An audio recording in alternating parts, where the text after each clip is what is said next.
Wake up, today's gonna be a good day.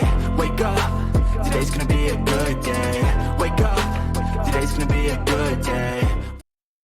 Guys, welcome back, Bushcraft family, with another video. And I think this one is a very important one.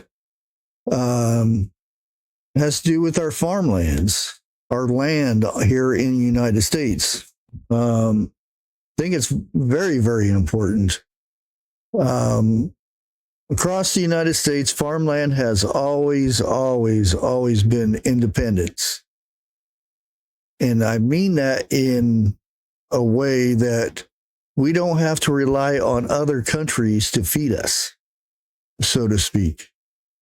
Used to be that way.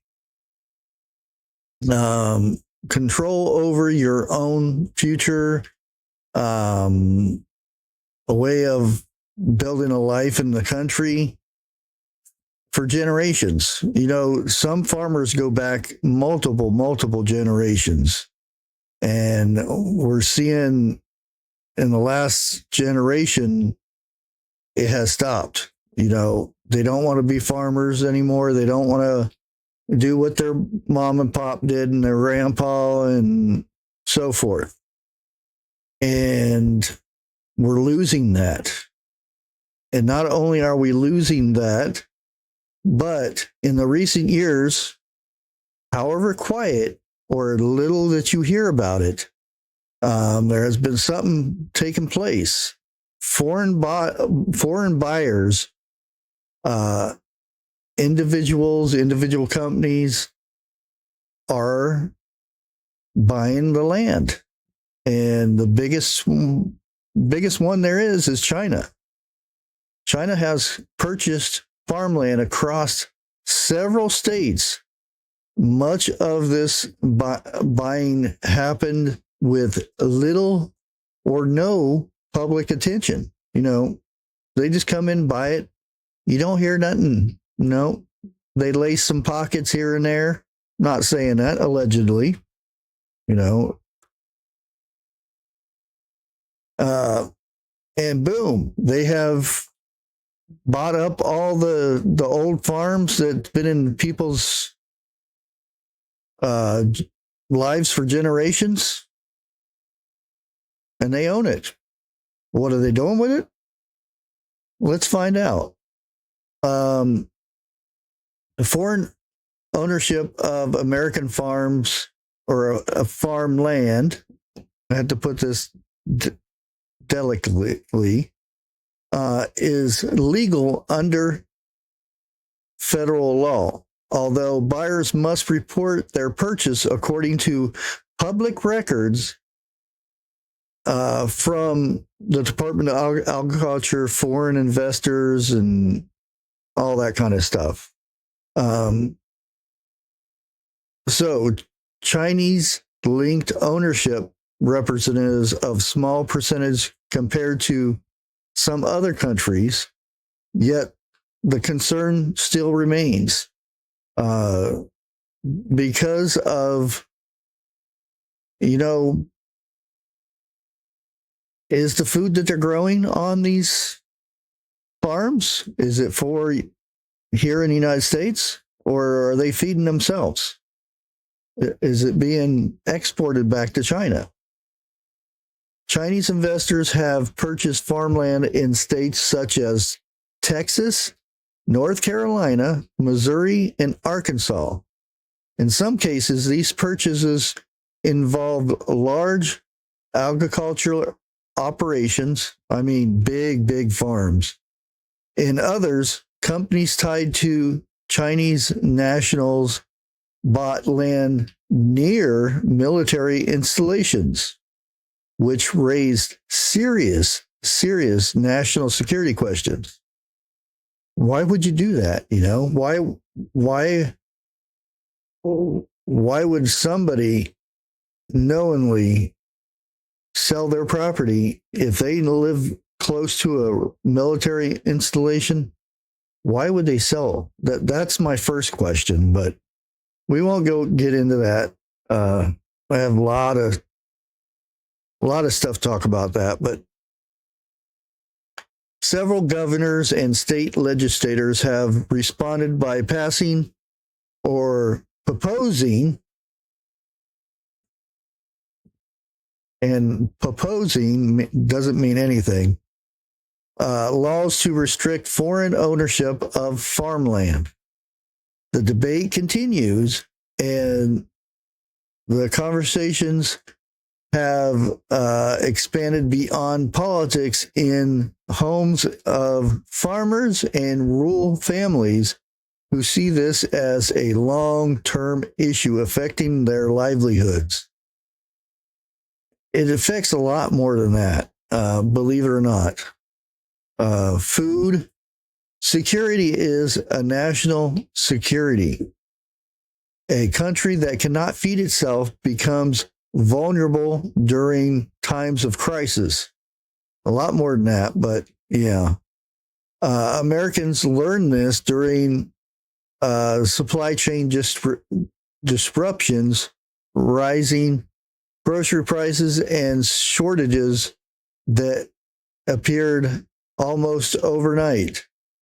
And talking about, the 2020 bug that happened, if you want to call it that. Farmland is the foundation of our food supply. It doesn't only just feed us, it feeds the animals, which in turn feed us. So much more.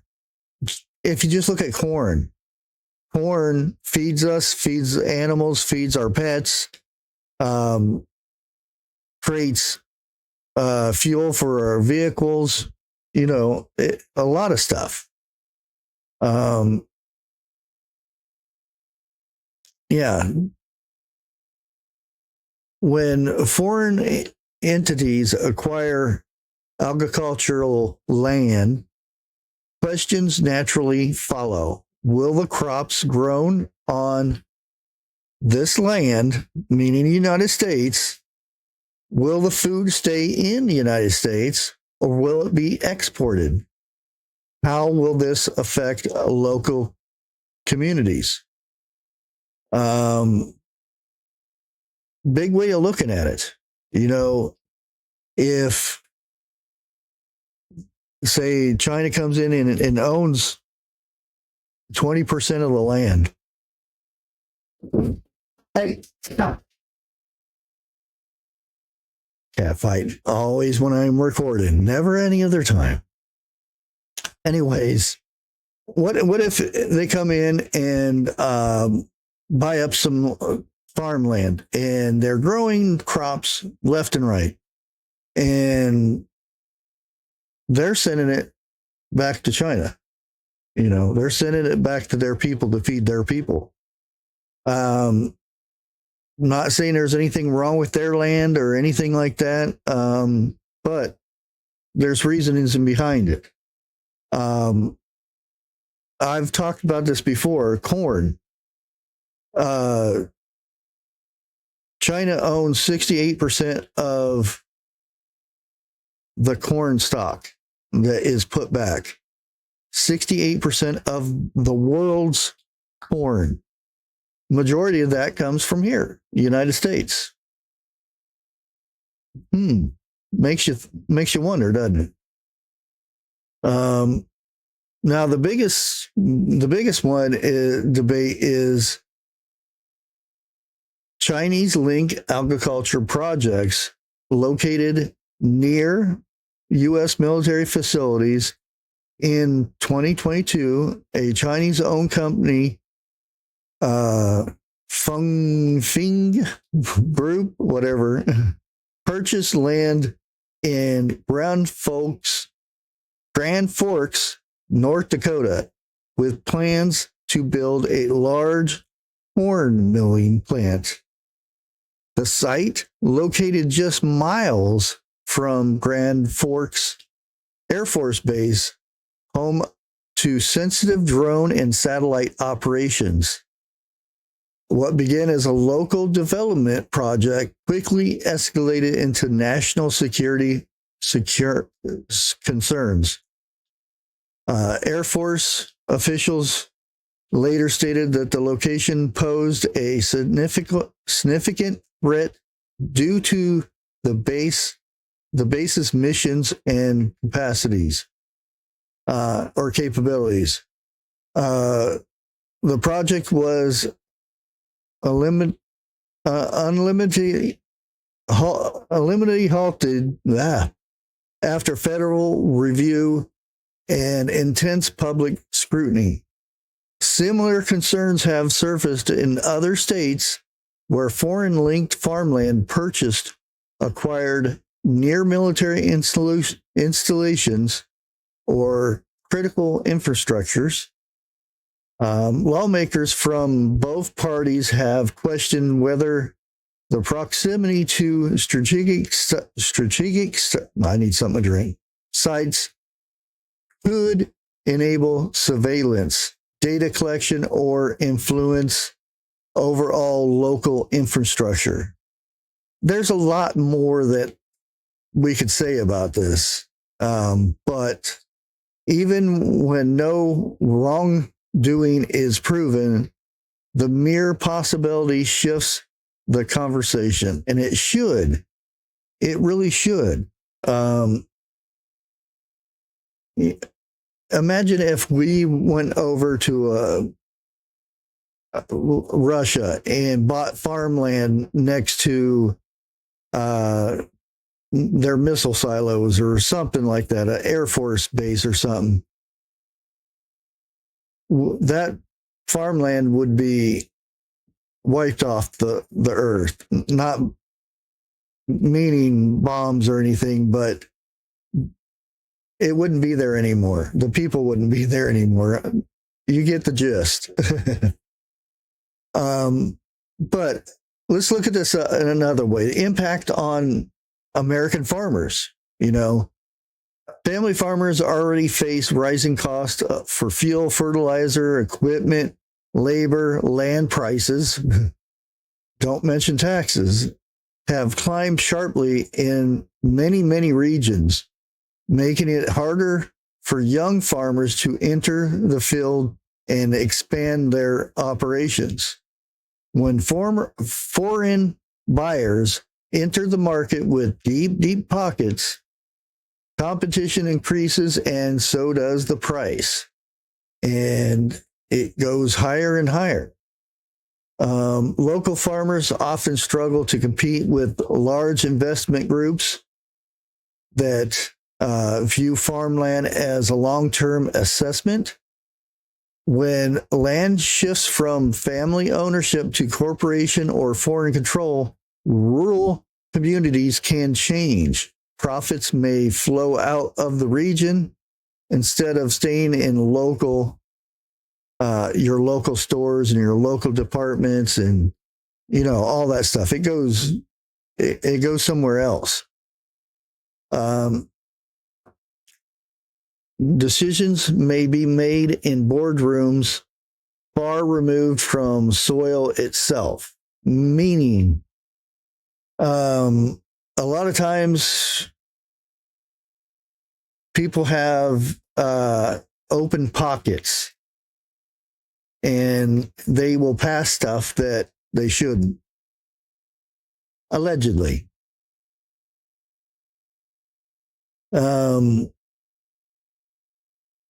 It's a slippery slope when you have somebody with a lot of money comes in and changes the outlook of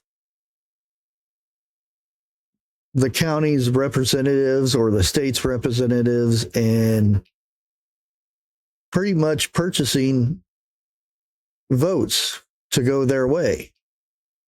So where do you go from there?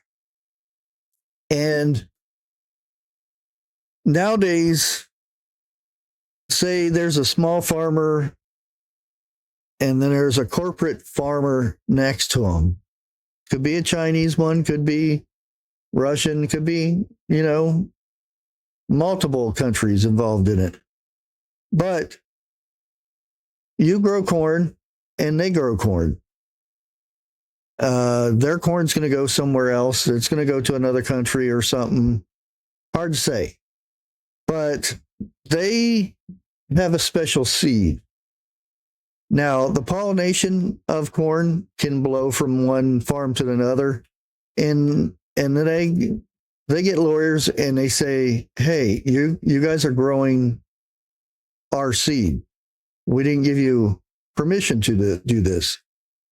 And they said, "No, we got our seed from so and so and whatnot." And they said, "Well, you guys got the same pollination from our crops. So the DNA of that plant belongs to us. So you have to destroy your crops because we don't give you permission to harvest those crops." That goes on quite a bit, even with American companies, if they're all American companies. Now, there's other ways of looking at this. Now, you have a foreign companies coming in here, making sure that they're the only ones growing a certain crop, and they're sending it all over to another country, meaning we don't have any for here. That's one way of looking at it. Another way to look at it is you're that small farmer again, and you have that big corporation, and they grow some weird plant. And you find out that whatever they're spraying on their plants or doing over there or whatever is infecting your plants, and your crops fail that year. Is that a mistake, or is that intentional? Or do they make a plant or a seed that spreads and kills other crops? I don't know. Allegedly, that could happen. Who knows? But I thought this was very interesting for us to revisit, think about. There's more and more of this happening. The percentage of Chinese-owned farmland is way up there, way up there. You thought the guy from Microsoft owned a lot. Do some research. And with that, I bid you farewell, and like always, God bless.